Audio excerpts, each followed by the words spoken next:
The MedBricks webcast is focused on bringing distinguished Indians and others from diverse fields of science, medicine, technology, and philosophy to learn from each other and to create a new understandings and foster new ideas related to healthcare. Hello, my name is Ramana Annamaraju, organizer for this meetup and CEO of MedBricks. Decentralize, distribute, democratize the next generation of healthcare model. We are using global platform than a popular Zoom, so bear with us with the technical challenges. We have awesome speakers lined up. To let me introduce you the moderator, a well-known Silicon Valley attorney, Mr. Roger Royce. I met Roger first at an agriculture technology conference in Silicon Valley. I am originally from a heavily agriculture-based state called Andhra Pradesh, India. Presently, I live in another rural state, Tennessee, great state of Tennessee. I'm also in healthcare. Roger is the right man to moderate this meetup. He is a cross section of agriculture, healthcare, and technology, and above all, law. Take over, Roger. Okay, well, thank you very much, Ramana. Thanks for having me here today. And thank you to our sponsors, by the way, for sponsoring this event. This is the Healthcare Transformations Meetup. And we have a panel of speakers. My name is Roger Royce. I'm a corporate and tax partner with the law firm of Haynes and Boone. I'm resident in Palo Alto, California. I've known Ramana for many years, and technology startups is what we tend to do, and health tech is a big part of our practice. So I'm very happy to be here today, and thank you for allowing me to moderate. So as I said, we've got a series of speakers here today that I will introduce in fashion, but we expect to start off with Mr. Ravi Narayan. It's a very late night for him back in India. He is actually the Chief Executive Officer of T-Hub Hyderabad. They're building India's largest innovation ecosystem. Following that, we have our guest, Naveen Jain. He's an entrepreneur and author of the award-winning book Moonshots, Creating a World of Abundance. And he'll be speaking to us later on how the microbiome is going to revolutionize the way we eat. Christine Ashcraft, precision is going to talk about precision medicine entrepreneur opportunities, something that I'm involved in quite a bit. So I'll be very interested to hear about that presentation. And then after that, Prasad Madali, how we're going to use drones in the future to deliver medicine to rural India, and then Carl Page on new discoveries from older existing drugs to treat COVID. So with that, I think we can go ahead and kick it off with Mr. Ravi Narayan to talk about the state of the COVID crisis in India. So Ravi, I'll turn it over to you. So, good afternoon to several of you. Good evening, good morning to others who are in different time zones. It's a great pleasure to be here in this conference. When Ramana says you should show up, you just show up. So that's what I'm doing. Uh, and also, it's an important time because we have in the healthcare community been uh, challenged to really do something miraculous, or more than miraculous in India, because we are now in the second wave.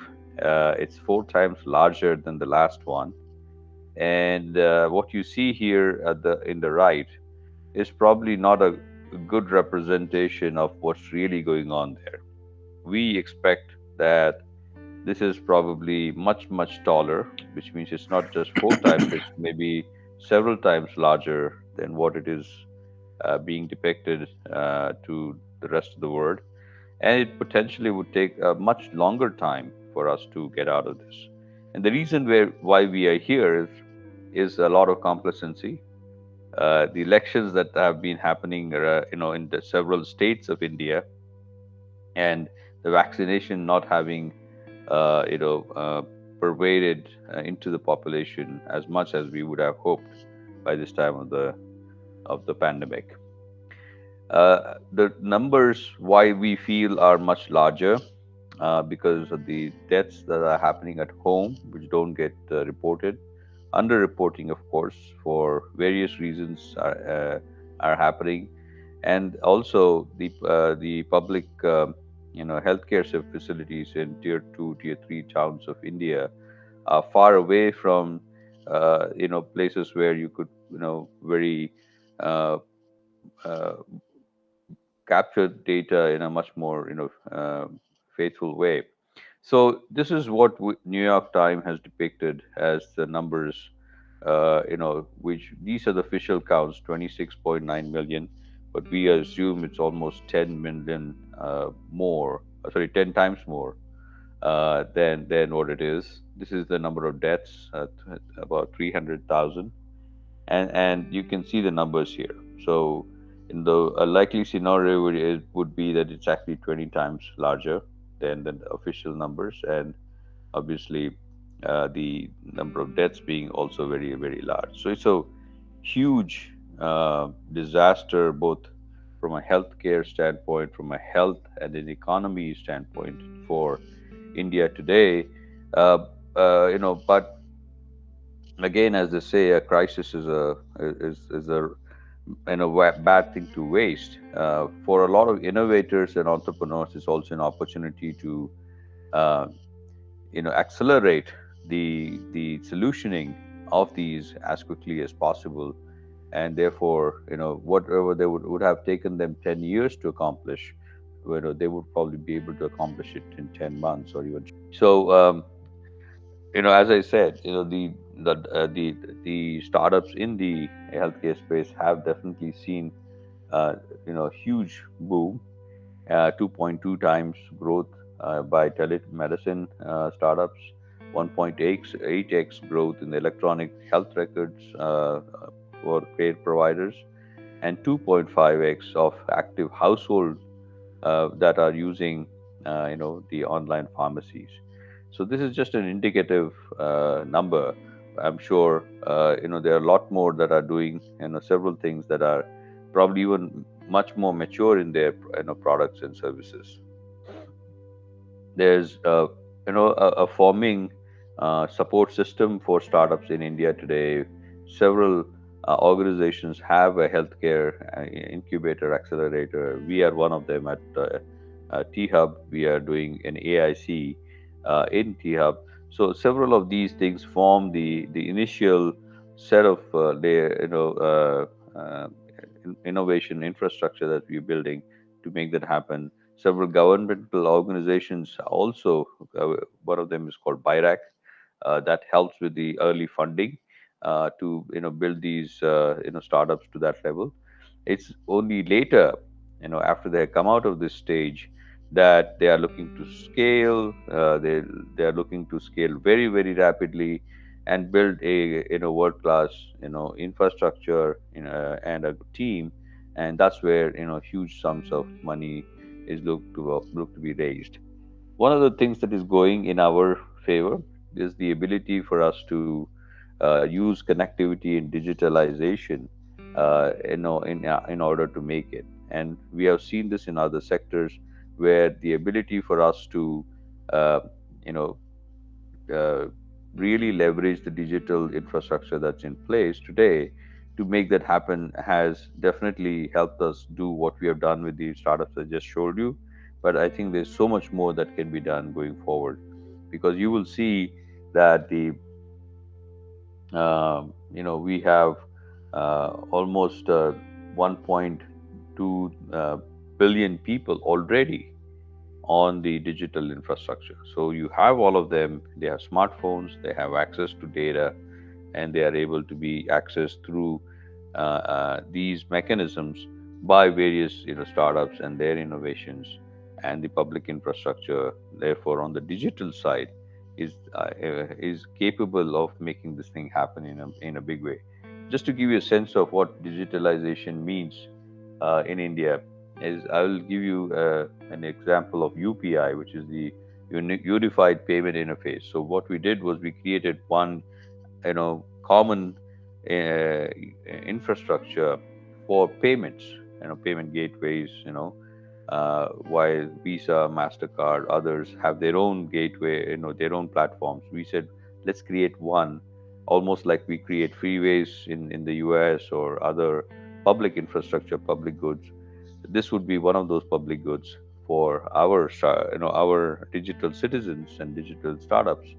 And this is the kind of growth that we have been seeing across the years that it has been in action.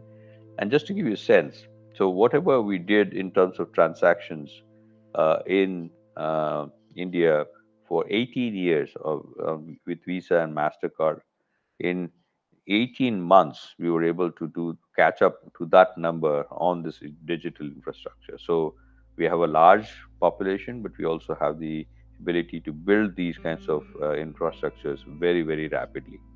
So health infrastructure is also growing rapidly, and again it's not rapid enough, but this crisis is making us really do what we can to make that grow fast for us.